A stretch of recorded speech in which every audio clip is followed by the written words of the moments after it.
Hey everybody. Thought I'd do a year in review of all the baseball books that I'd read in 2025. I did this last year for 2024 and I enjoyed it so much I thought I'd do it again this year. I love everything pretty much associated with baseball, whether it's, collecting cards or going to games or talking about it and everything like that. But another thing I like to do is read about it as well, because there's a lot of good books about baseball out there. So I thought I'd go over these 7 books with you real quick and see if it's something that you might be interested in reading if you're a lover of baseball as well. So I'm going to start off with this first one. It's called A Season in the Sun by Roger Kahn, author of The Boys of Summer, one of the best baseball books I've ever read. I got this on the internet for about $4. And this book is really short, and it covers the year of 1976. And as you can see, it only has like 7 chapters, really. And Roger traveled baseball in 1976, and he went to various places. Like here in the first chapter, he went to Siloam Springs, Arkansas. Then he went to Los Angeles and Houston in this one right here, where he compared the business models of the LA Dodgers and the Houston Astros. The country of the poor was his going to the minor leagues and seeing how rough and tumble the life of being a minor leaguer is in a minor league franchise. Then the Golden Triumphs and Tarnished Dreams was about Early Win, Stan Musial, and I believe the man's name is Artie Wilson, who was a famous Negro League ball player. So it talked about how their careers came about. Then The Children of Roberto was pretty much talking about the impact that Roberto Clemente had in Puerto Rico, and how the kids, they were trying to give the kids a support structure to encourage them to play baseball and do good things. William the Unconquerable was a little chapter about Bill Veeck. Bill Veeck had just came back to baseball after being away for a while, and he had just taken over the Chicago White Sox. So it was pretty good. Even if Bill Veeck at the time may not have been in the greatest of health. And then the great JB, that was right in the prime of Johnny Bench's time with the Big Red Machine. And I thought I had some pictures in here somewhere. I passed them up. But anyhow, Johnny Bench and his time with the Big Red Machine. But he'd also gone through some personal struggles in the 1976 season with divorce and kind of a real tough divorce he was going through, and also trying to play ball as well. So, and there it is, the bicentennial. So, really good book. It's not as good as, say, The Boys of Summer. I would say it was probably maybe a potboiler for Roger Kahn, but I enjoyed reading it real quick, like I said, and I would recommend this book. All right. One of the first books I read this year was this one right here, called God Almighty Himself, The Life and Legacy of Dick Allen, by Mitchell Nathanson. I was interested in reading a book about Dick Allen because Dick was inducted into the Hall of Fame this past year. And he also had a history here in Arkansas because he was the first black player to play for the Arkansas Travelers. Dick was a heck of a baseball talent, but he probably was a very difficult individual to get to know by the fans and, the baseball writers, and maybe even some teammates to some extent. But it might have had something to do with being probably a black man in the 1960s, which was a different social environment that, a very difficult, I should say, social environment. So he came up out of Wampum, Pennsylvania, and became a Rookie of the Year for the Phillies in 1964, and a 7-time All-Star. And in 1972, he became the MVP of the American League. He bounced around to a couple of clubs, going between the Phillies, the Dodgers, the Cardinals, the Oakland Athletics, and the Phillies again. I might have missed the White Sox. And anyhow, but everywhere he went, he seemed to have produced. You're getting better, Richie. Yep. So, but Richie had a difficult relationship with the baseball writers and with baseball fans. And maybe that's part of the reason why he was inducted into the Hall of Fame maybe so late. but there was no question that Dick Allen was one of the better ball players of the mid 60s to the mid 70s and everything like that. It was a good book. It was a little bit thicker, denser book, but I enjoyed it.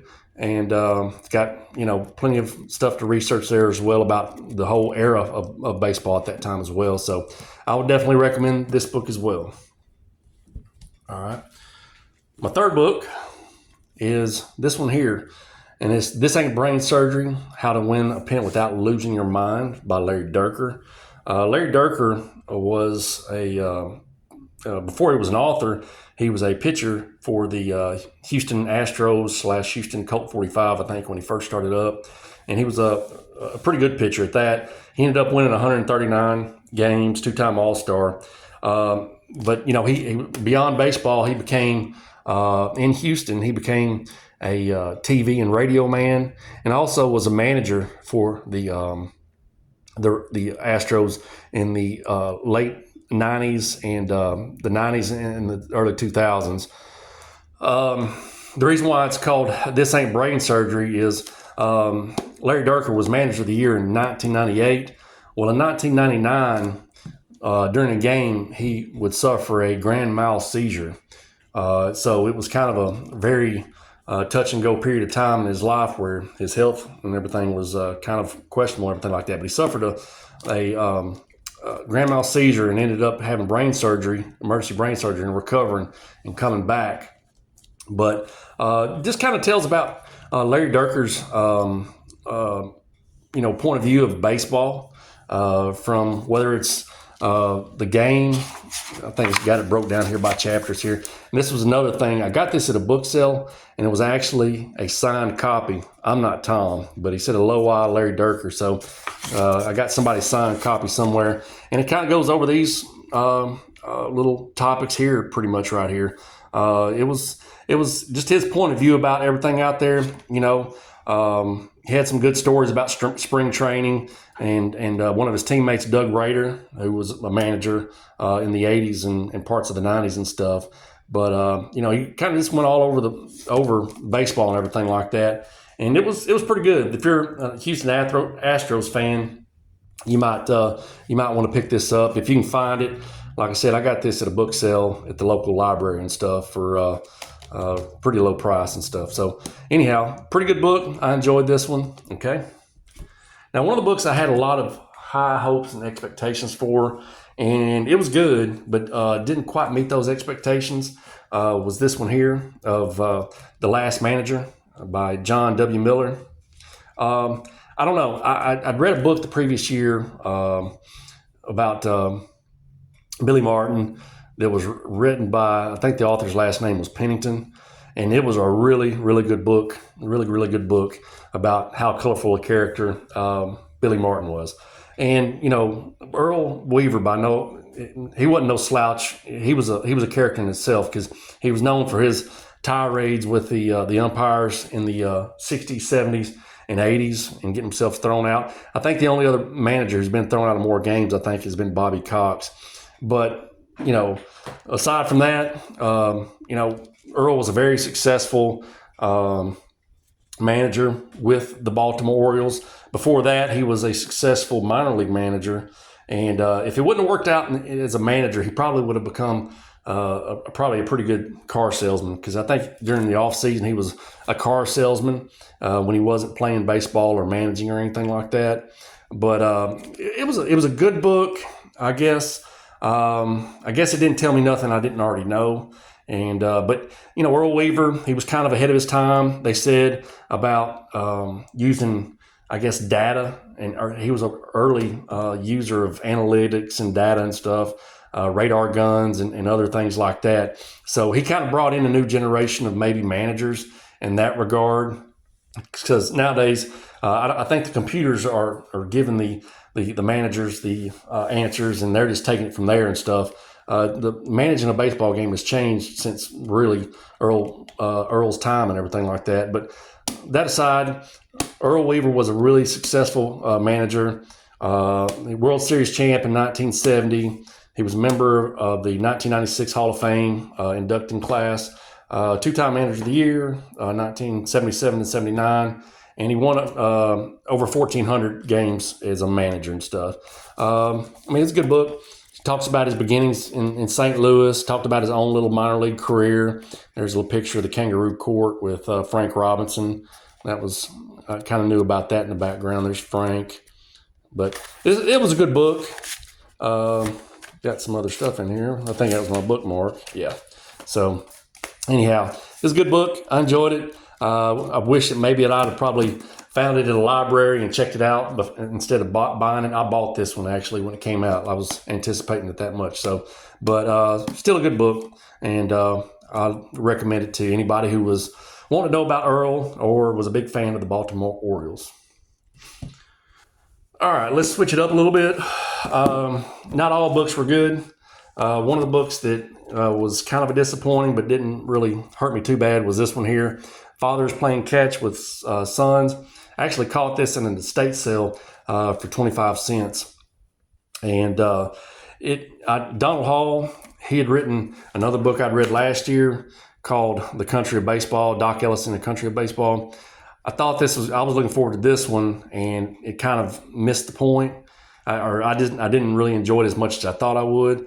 Well, Donald Hall, I think he's known mostly for being a poet, and I just didn't really enjoy this one. It's mostly composed of essays and for baseball, and it's also down here at the bottom. You can see he's got some that for other sports, ping pong and basketball. But he's got like 7 essays here for baseball. There was a couple of moments in there with a couple of essays that were all right, but this one, the title of it, Fathers Playing Catch with Sons, I thought it was a great title and a great story there, and a great essay or something ready to be made, but it just didn't work for me and everything like that. I think Donald Hall, I think his calling was poetry. He wanted to be the next Roger Kahn, and this for the second time, Donald is kind of struck out with me and stuff. So on this one, I would say pass on it. It's not too great or anything like that. Nothing worth nothing worth anything in my mind. So pass on that one. All right, 2 of the last 2 books I've read this year. This is a pretty familiar story here with some people. If you're familiar with movies like the Field of Dreams, this was called Chasing Moonlight: The True Story of Field of Dreams. Doc Graham, Archibald Doc Graham. He was known for playing 2 innings in June 29th of 1905 with the New York Giants, and he never got to come to a bat at the conclusion of the bottom of the ninth, and his baseball career was essentially over. And really, it talks a lot about Moonlight Graham's, his background coming from a notable family out of North Carolina, and coming out of North Carolina and practicing, becoming a doctor all the while playing minor league baseball, or moonlighting. I guess when I'm trying to figure out what he was moonlighting as, I guess he was moonlighting as a baseball player and not the other way, moonlighting as a doctor. But anyhow, talked about his travels through places like Charlotte, North Carolina, playing minor league ball in New Hampshire, Binghamton, and Scranton, Pennsylvania. And then finally, getting his break for that one lone game in 1905 with the New York Giants. Then it kind of goes into his career afterwards. His time as a doctor and a primary care physician in Chisholm, Minnesota. I guess he was partly a physician, but also he was a school doctor for the school district as well. It was a short book, very short book. But I enjoyed it a lot and stuff. I found this one in my library. I need to get this one back checked into the library here shortly and stuff. So good book, really quick read. I recommend this one highly. All right, the last one is a little bit more of a local book. This one's called Backroads and Ball Players by Jim Yeager, and had contributions from members of Arkansas Sabre. This has been on my bookshelf for about a year. And it covers guys like Dizzy Dean, Preacher Rowe, and Johnny Sain, some of the more notable country ball players from Arkansas's baseball history. But then it goes into other things as well, as far as guys who just got a cup of coffee. And I actually found the cup of coffee section to be probably the most enjoyable section, because those guys, they had to live another life after baseball, because they didn't have the fame and fortune and stuff of a successful baseball career. But it kind of tells their tale of how they made it, and then how briefly it was gone and everything like that. But really good book. Covers, some of our famous Negro League players and stuff. Covers the guys during after the war and during the war, when the baseball players were heading off to World War II, and some guys who may have not gotten a break if there was no war finally got a break and everything like that. So, but you may not find this where you're at, but it's around here, and this was a good book. I enjoyed it a lot. Well, folks, that's the seven. That's the seven baseball books that I read for the year. The best book that I read, aside from all that, is The Gales November, The Untold Story of the Edmund Fitzgerald. This was a great book. 50 years since the Edmund Fitzgerald sunk.